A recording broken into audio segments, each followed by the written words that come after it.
سلمت قلبي يا ربي لتغسله رفعته لك من خوفي فأنت له تعبت مني فكم أسرفت أتعبه.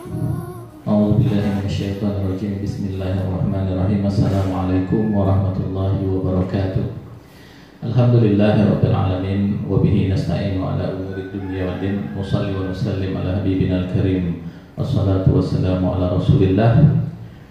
اللهم صل وسلم على حبيبنا محمد وعلى آله وصحبه وسلم تسليما كثيرا. Puji syukur kehadirat Allah Ta'ala. Alhamdulillah pada hari ini Allah pertemukan kita kembali. Mudah-mudahan pertemuan ini diridhoi oleh Allah Ta'ala. Kemudian salat dan salam semoga selalu terlimpahkan kepada junjungan kita baginda Nabi Muhammad SAW dengan mengucapkan dan melafazkan Allahumma salli ala nabiyina Muhammad wa ala ali nabiyina Muhammad. Allahumma salli wa sallim wa barik alaihi. Ananda sekalian, insyaallah kita akan membahas pada hari ini berkaitan dengan masalah tauhid. Itu pelajaran mata kuliah tauhid, mata kuliah akidah akhlak. Seorang muslim adalah seorang yang berusaha mengenal agamanya, karena tidak ada seorang beragama kecuali berdasarkan juga kepada ilmu, yang Allah tidak memisahkan ilmu itu dari amal, dan Allah tidak memisahkan ilmu itu dari adab, dan Allah tidak memisahkan ilmu itu dari keimanan seseorang. Bahkan Allah memuji orang yang berilmu adalah bagian dari sifat para ulama, dan hanya orang yang berilmu itulah yang takut kepada Allah. Innama yakhshallaha min ibadihil ulama. Itu disebutkan dalam Al-Quran bahwasanya yang takut kepada Allah itu adalah orang-orang yang berilmu ataupun para ulama. Ikhwatal Islam, ada hal-hal yang inti yang wajib kita ketahui dari pengenalan kepada agama ini. Di antara yang wajib kita ketahui adalah mengenal agama Islam beserta dengan dalil-dalilnya. Islam itu adalah al-istislam lillahi bitauhid. Islam itu adalah berserah diri kepada Allah dengan tauhid dan mengesahkan Allah. Wal inqiyadu lahu bitta'ah, lalu tunduk kepadanya dengan ketaatan. Wal bara'atu minasyirki wa ahli, dan berlepas diri dari kesyirikan pelakunya. Hal ini sangat ditekankan oleh Islam, karena yang membedakan antara orang-orang yang beriman itu adalah tauhid dengan kesyirikan. Pembeda antara orang yang beriman dengan orang yang kafir adalah keimanan dengan tauhid. Kalau orang yang mengaku bertauhid lalu dia masih melakukan kesyirikan, maka hal ini belumlah terlepas dari keamanan yang dijamin oleh Allah Ta'ala. Dalam Al-Quran Allah sebutkan orang-orang yang dijamin oleh Allah dalam kehidupannya dan di dunia dan di akhirat adalah orang-orang yang beriman dan tidak mencampur adukan keimanan mereka dengan kezaliman, yaitu kesyirikan. Allah Ta'ala menyebutkan alladzina amanu wa lam yalbisu imanahum bidzulmin ulaika lahumul amnu wa hum muhtadun. Orang-orang yang beriman dan yang tidak mencampur adukan keimanan mereka dengan kezaliman, mereka adalah orang-orang yang dijamin aman oleh Allah Ta'ala. Mereka adalah orang-orang yang mendapat petunjuk. Ananda sekalian, berarti Allah menyebutkan di dalam ayat ini tentang kedudukan orang yang beriman dan tidak mencampur adukan keimanan mereka dengan kesyirikan. Apabila orang beriman lalu mencampur adukan keimanan mereka dengan kesyirikan, maka belum ada jaminan aman dari Allah Ta'ala. Belumlah orang itu menjadi orang-orang yang mendapat petunjuk. Ikhwatal Islam, Anda sekalian, Islam memiliki 3 tingkatan: Islam, iman, dan ihsan. Dan setiap tingkatan ini masing-masing memiliki rukunnya. Nah, rukun-rukun ini yang perlu kita ketahui, yang perlu kita patrikan di dalam jiwa kita, perlu kita patrikan di dalam diri kita, perlu kita tekankan di dalam hati kita, perlu kita masukkan ke dalam relung-relung jiwa kita, dan perlu kita amalkan tentang apapun yang dituntut oleh rukun-rukun ini. Karena rukun itu artinya adalah mahiyatus syai'. Rukun itu itu adalah inti dari sesuatu. Ketika seorang mengaku muslim berarti dia adalah orang yang beragama Islam. Lalu apa rukun Islam? Rukun Islam itu adalah inti dari Islam. Kalau kita tidak menerapkannya tentu tidak mencapai kepada rukunnya dan hilanglah inti dari sesuatu itu, yaitu inti dari Islam. Begitu juga dengan iman dan ihsan. Anak-anak sekalian, di sini suatu ketika Nabi SAW duduk-duduk dengan para sahabatnya, sebagaimana yang disebutkan dalam hadis yang terkenal dengan nama hadis Jibril. Bainama nahnu julusun 'inda Rasulillah sallallahu alaihi wasallam, ittala 'alaina rajulun shadidu bayadil thiyabi shadidu sawadis sya'ri, la yura 'alaihi atharu safari wa la ya'rifuhu minna ahada. Suatu ketika kami duduk-duduk, kata sahabat yang di sini diriwayatkan oleh Umar bin Khattab radhiyallahu anhu.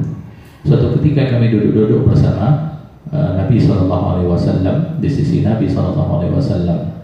Tahu-tahu muncul seseorang, ittala alaina rajulun syadidu bayadil thiyabi syadidu sawadis sya'ri, sangat putih pakaiannya, sangat bersih, dan rambutnya sangat hitam, bersih, klimis. La yura alaihi atharus safar, sehingga kami tak menyangka bahwasanya dia melakukan perjalanan jauh.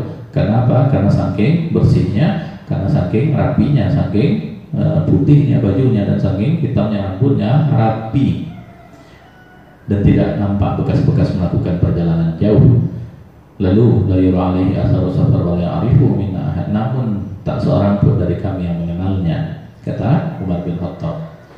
Lah, lalu apa yang dia lakukan? Fa asnada rukbatayhi ila rukbatayhi wa wada'a kaffayhi ala fakhidayhi fajalasa ila Nabi sallallahu alaihi wasallam. Lalu orang ini, laki-laki ini duduk kepada Nabi, lalu menyandarkan lututnya kepada lutut Nabi sallallahu alaihi wasallam dan meletakkan kedua tangannya di atas pahanya. Lalu dia bertanya, "Ya Muhammad, akhbirni anil Islam." Wahai Muhammad, kabarkanlah kepadaku tentang Islam. Apa kata Nabi Muhammad SAW ketika seorang ini bertanya dengan satu sifat yang diajarkan dan adab yang diajarkan oleh malaikat ini kepada kita umat Nabi Muhammad SAW dalam menuntut ilmu? Hendaklah kita duduk dengan tenang, lalu meletakkan kedua tangan kita di atas paha kita. Itu adalah bagian dari adab, ataupun dalam keadaan-keadaan yang beradab ketika kita menuntut ilmu. Maka sebelum berilmu kita diperintahkan untuk mempelajari adab. Imam Malik rahimahullah ta'ala disebutkan oleh dalam satu riwayat bahwasanya ibu dari Imam Malik memerintahkan kepada Imam Malik untuk belajar adab sebelum belajar ilmu. Begitulah Imam Malik meriwayatkan bahwasanya beliau mempelajari adab berpuluhan tahun sebelum mempelajari ilmu. Ikhwatal Islam, Anda sekalian, maka adab itu akan menguatkan ilmu dan menjadikan ilmu itu berkah. Sementara orang yang berilmu tapi tak beradab akan merusak. Lihatlah bagaimana orang yang melakukan kerusakan-kerusakan di muka bumi, kebanyakan yang mereka adalah orang yang berilmu namun tidak beradab kepada Allah Ta'ala. Tadi hadis ini kita kembali, apa kata Nabi SAW menjawab dari pertanyaan seorang laki-laki ini, apa itu Islam? Maka Nabi SAW menjawab, Islam itu adalah engkau bersyahadat tidak ada ilah selain Allah, dan engkau bersyahadat, bersaksi, bersumpah, mengatakan dan mengucapkan, mengikrarkan bahwasanya Muhammad itu adalah Rasulullah. Kemudian engkau mendirikan salat, kemudian engkau menunaikan zakat, kemudian engkau menunaikan haji apabila engkau mampu melakukan perjalanan kepadanya. Al-Islam wa tasyhadu an la ilaha illallah wa anna Muhammadar Rasulullah wa tuqima sholata wa tu'ti zakata wa tasuma ramadan wa tahujjal bait in istata'ta ilaihi sabila. Faqala sadaqta. Lalu laki-laki ini justru mengatakan kepada Nabi SAW, engkau benar, apa yang kau sampaikan itu benar. Fa'ajib annahu yas'aluhu wa yusaddiqu. Maka para sahabat pun heran, kami heran. Dia yang bertanya, dia pula yang membenarkan. Engkau benar wahai Nabi SAW. Lalu dia bertanya, apa itu iman? Al-iman wa antu'mina billahi wa malaikatihi wa kutubihi wa rusulihi wal yawmil akhir wal qadari khairihi wa syarrihi. Kata Nabi SAW, yang namanya iman itu adalah engkau beriman kepada Allah, engkau beriman kepada malaikat, kepada kitab-kitab, kepada rasul-rasul, kepada hari kiamat, dan engkau beriman dengan takdir yang baik maupun yang buruk. Ini adalah bagian dari rukun iman yang diajarkan oleh Nabi SAW. Iman kepada Allah, iman pada malaikat, iman kepada kitab, iman kepada rasul, iman kepada datangnya hari kiamat, dan iman kepada takdir apapun yang ditetapkan oleh Allah, yang baik maupun yang buruknya. Maka itu adalah bagian dari keimanan seorang yang harus dipatrikan dalam jiwanya. Maka orang ini pun mengatakan kepada Nabi, "Shadaqta, engkau benar wahai Muhammad." Lalu apa kata orang ini? "Akhbirni anil ihsan." Kabarkan kepadaku tentang ihsan. Ihsan itu apa? An ta'budallaha ka'annaka tarahu fa illam takun tarahu fa innahu yarak. Engkau beribadah kepada Allah seakan-akan kau melihat Allah.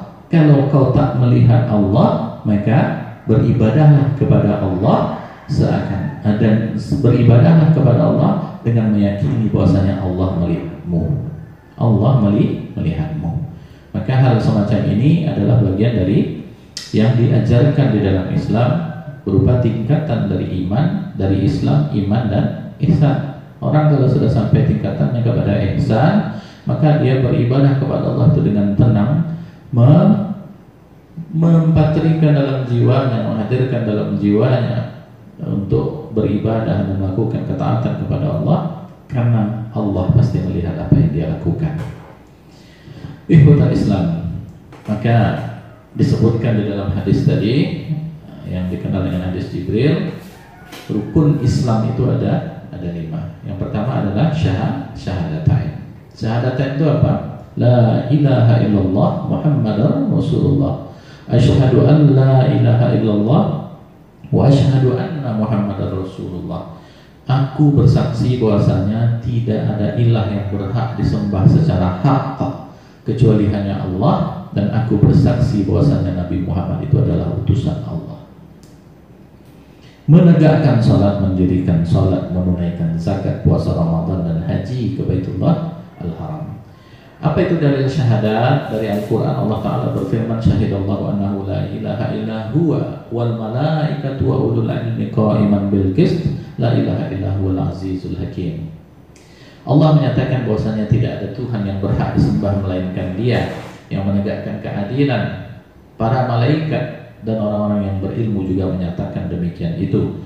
Tidak ada Tuhan yang berhak disembah melainkan Dia yang Maha Perkasa lagi Maha Bijaksana. Dalam surat Ali Imran ayat 18. Apa maknanya asyhadu an la ilaha illallah? La ilaha adalah maknanya la ma'buda bihaqqin. Maka la ilaha illallah itu la ma'buda bihaqqin illallah. Tidak ada sesembahan yang berhak disembah selain Allah. Yang berhak satu-satunya disembah itu hanya Allah, karena Allah lah pencipta langit dan bumi, dan tidak ada selain Allah Ta'ala.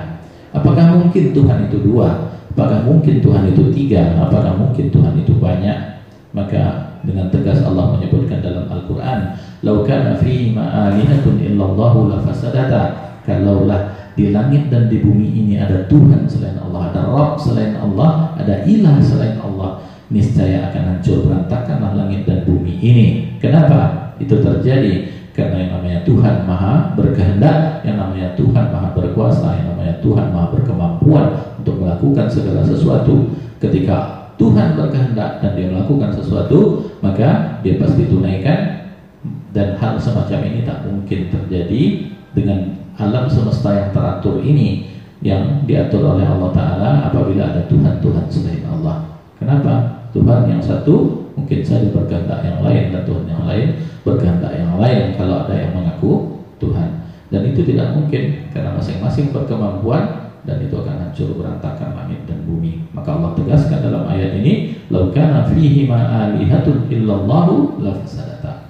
Pasti akan hancur berantakan langit dan bumi ini apabila ada Tuhan selain Allah.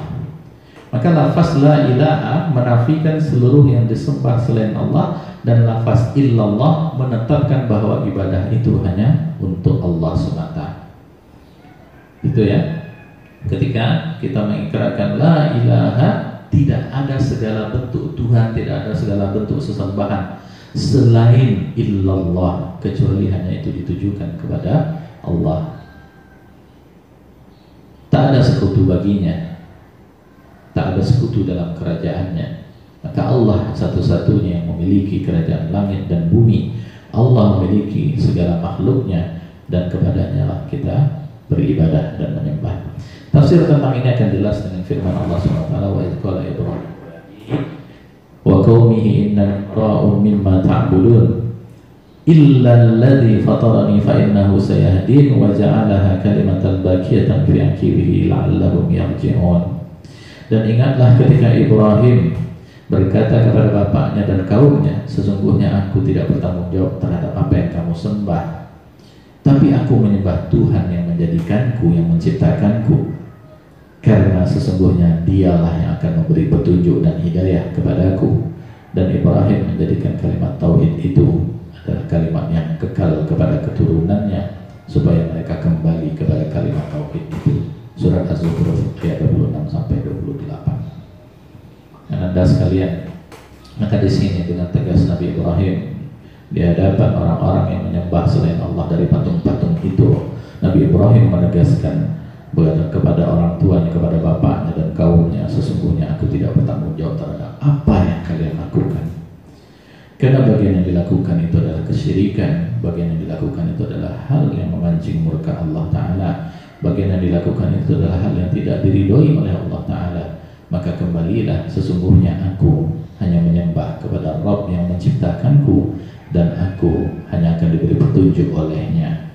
Di situ ditegaskan, dan itu adalah menjadi tauhid yang berlaku sepanjang zaman dari diciptakannya makhluk ini. Dan ada sekalian, dalil syahadat Muhammadur Rasulullah, tadi syahadat la ilaha illallah itu dalilnya, dan ada dalil syahadat Muhammadur Rasulullah. Sebagaimana Allah berfirman, laqad ja'akum rasulun min anfusikum azizun 'alaihi ma 'anittum harisun 'alaikum bil mu'minina raufur rahim. Sesungguhnya telah datang kepada kalian, kepadamu seorang rasul dari kaummu sendiri, berat terasa olehnya penderitaanmu. Seorang nabi yang merasa berat apabila menderita kalian, menimpa kalian, sangat menginginkan keimanan dan keselamatan bagi kalian. Sangat berkeinginan. Nabi SAW itu adalah orang yang sangat haris, yang sangat berkeinginan untuk menyelamatkan umat ini dari kezaliman, menyelamatkan umat ini dari kesyirikan, menyelamatkan umat ini dari kesalahan, menyelamatkan umat ini dari kemungkaran, menyelamatkan mereka agar sampai kepada ridha Allah dan jannahnya. Maka Allah dengan tegas menyebutkan dalam surah Taubah ayat 128 ini, sesungguhnya telah datang kepadamu, laqad ja'akum rasulun min anfusikum, dari kaummu sendiri, azizun 'alaihi ma 'anittum, sangat berat terasa olehnya penderitaan yang kalian rasakan.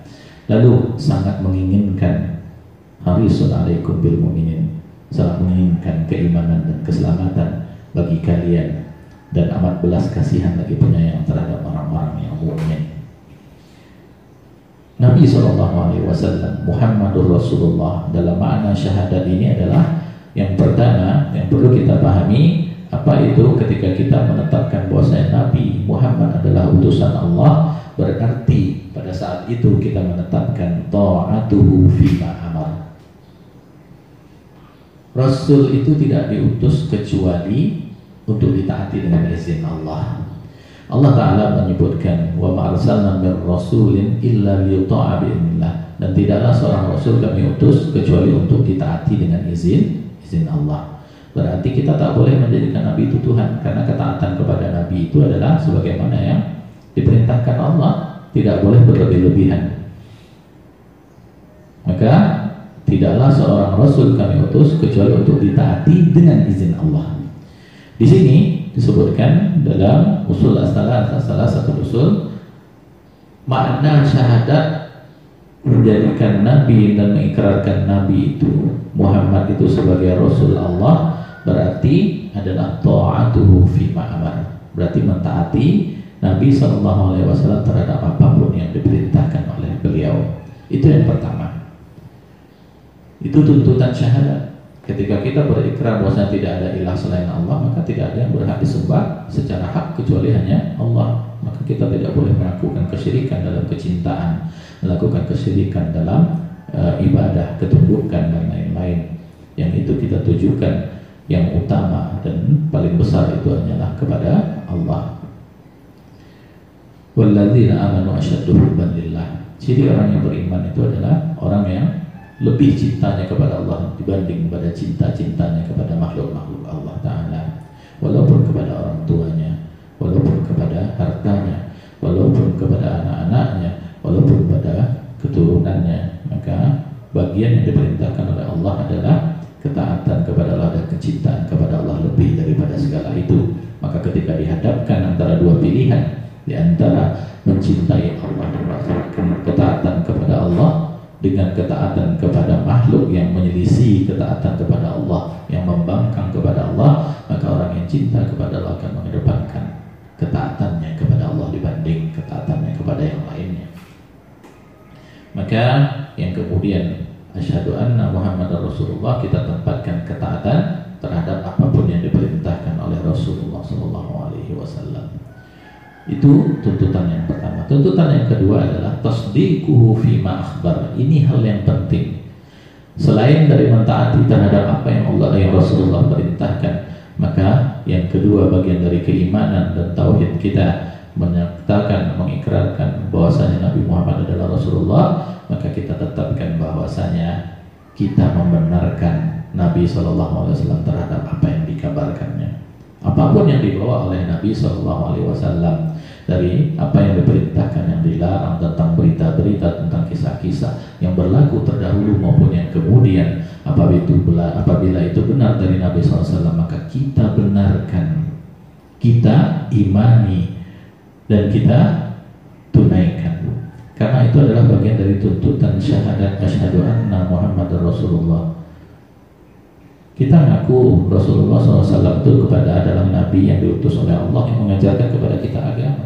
Lalu dengan apa kita membuktikannya? Pembuktian kita adalah dengan apa? Satu, mentaati apa yang diperintahkannya, dan yang kedua ini adalah membenarkan apapun yang dikabarkan oleh beliau. Maka As-Siddiq Abu Bakar radhiyallahu anhu digelari As-Siddiq adalah karena beliau membenarkan apapun yang datang dari Nabi SAW. Ketika orang-orang musyrik Quraisy itu datang kepada Abu Bakar di awal-awal Islam dahulu, mereka mempengaruhi Abu Bakar. Wahai Abu Bakar, apakah engkau percaya temanmu Muhammad itu telah melakukan perjalanan dalam satu malam dari Makkah menuju Baitul Maqdis, dari Masjidil Haram ke Masjidil Aqsa? Apakah lalu dia pulang dalam semalam? Lalu dia mengaku telah berangkat naik ke atas langit ke Sidratul Muntaha, lalu dia kembali dalam satu malam. Sedangkan kita melakukan perjalanan ketika kita berdagang ke negeri Syam itu, ketika kita berdagang pergi ke Palestina, maka kita membutuhkan waktu berapa lama? Kita berkuda, kita memakai unta, kita memakai kendaraan, berapa lama waktunya? Lalu datang Muhammad mengatakan hanya satu malam dia sudah balik. Apa kata Abu Bakar As-Siddiq radhiyallahu anhu? Maka Abu Bakar menegaskan, kalaulah itu yang mengatakan adalah Muhammad, maka aku percaya dan membenarkan apapun yang dikatakannya. Putus asalah kaum musyrikin dalam mempengaruhi Abu Bakar As-Siddiq. Hal yang semacam ini yang perlu kita patrikan di dalam jiwa kita. Ketika kita bersyahadat bahwasanya Nabi Muhammad itu adalah utusan Allah, maka apapun yang dikabarkan oleh Nabi adalah bagian dari hal yang wajib untuk kita benarkan secara langsung terhadap apapun yang dikabarkan oleh beliau. Tuntutan yang ketiga yaitu istinabu manaha anhu wa zajar, menjauhi apa yang dilarang oleh Nabi SAW dan diwanti-wanti oleh Nabi. Kalau kita mengaku nabinya adalah Nabi Muhammad SAW sebagai utusan Allah yang mengajarkan kebaikan, yang memberikan dan mengajak kepada orang-orang beriman, kepada manusia agar selamat dia nanti dunia dan akhirat, kenapa kita tidak jauhi apa yang dilarang olehnya? Berapa banyak larangan-larangan yang melanggar, padahal bagian daripada syahadat kita, persaksian kita, sumpah kita bahwasanya Muhammad adalah utusan Allah, adalah menuntut apapun yang dilarang oleh beliau itu menjadi hal yang harus kita hindari dan jauhi. Dan tuntutan yang keempat adalah Allah yu'bada Allah Ta'ala illa bima syara'a, dan tidaklah Allah diibadahi kecuali dengan apa yang disyariatkan dan diajarkan oleh Nabi SAW, disyariatkan oleh Allah Ta'ala. Apa fungsinya Nabi diutus? Fungsinya agar menjadi tuntunan, bukan tontonan, agar dijadikan qudwah hasanah, bukan qudwah sayyi'ah, bukan contoh yang buruk tapi contoh yang baik. Apapun yang dilakukan Nabi bagian dari yang diajarkan oleh beliau SAW untuk melaksanakan agama ini, termasuk beribadah kepada Allah. Tata caranya adalah sesuai dengan apa yang diajarkan oleh Rasulullah SAW. Kenapa? Rasulullah itu adalah orang yang paling takwa kepada Allah, maka tak ada orang yang lebih takwa dari Nabi SAW. Ada orang mau sholat malam tak tidur-tidur, Nabi sholat malam juga istirahat juga. Ada orang mau puasa tak buka-buka, Nabi berpuasa, Nabi juga berbuka. Ada orang tak mau menikah karena ibadah, Nabi menikah karena ibadah, walaupun melakukan ibadah. Siapa yang paling takwa lebih dari Nabi SAW?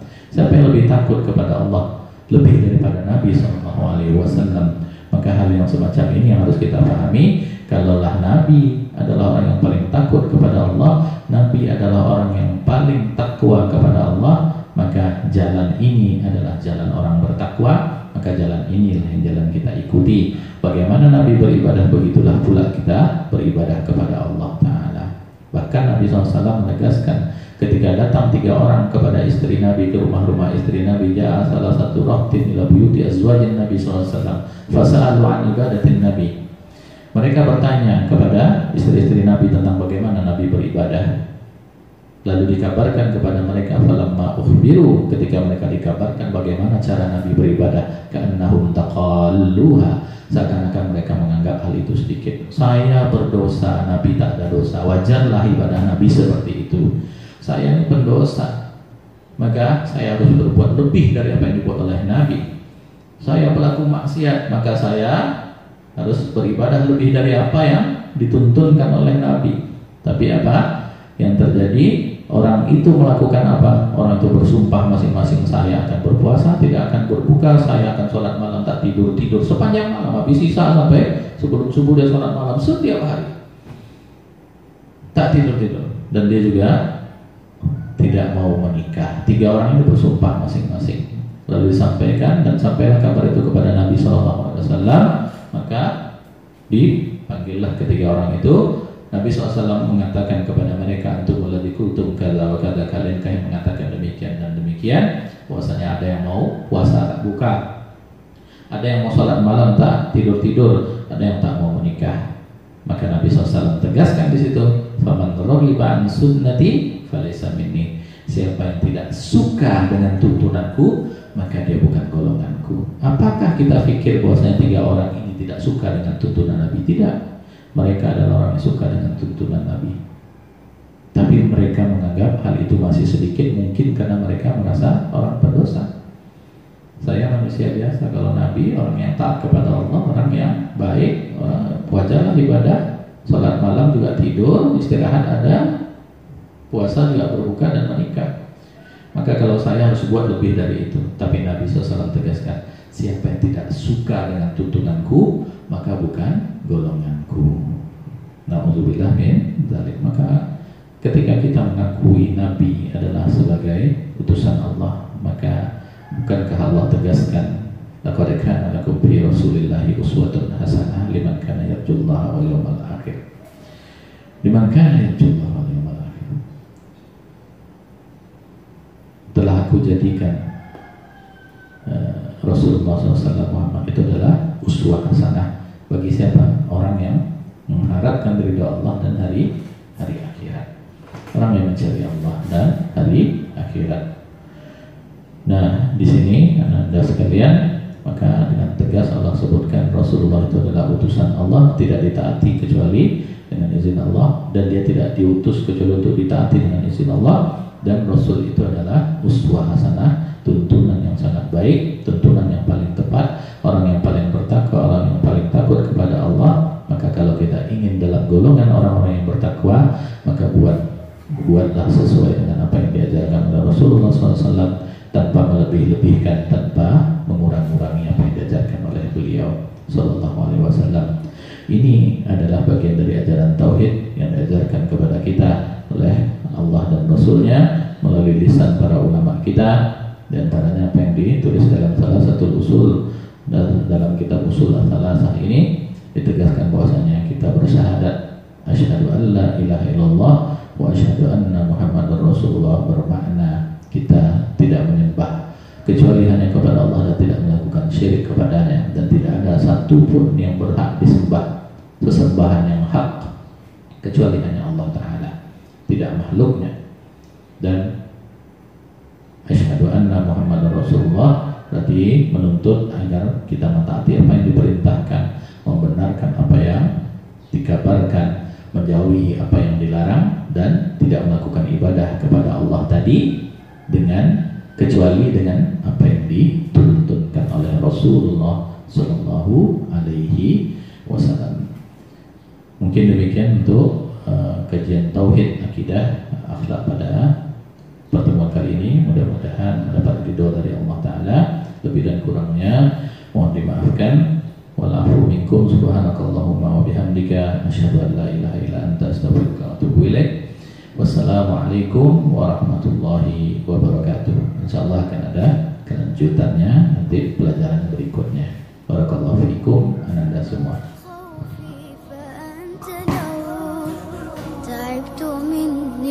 فكم أسرفت أتعب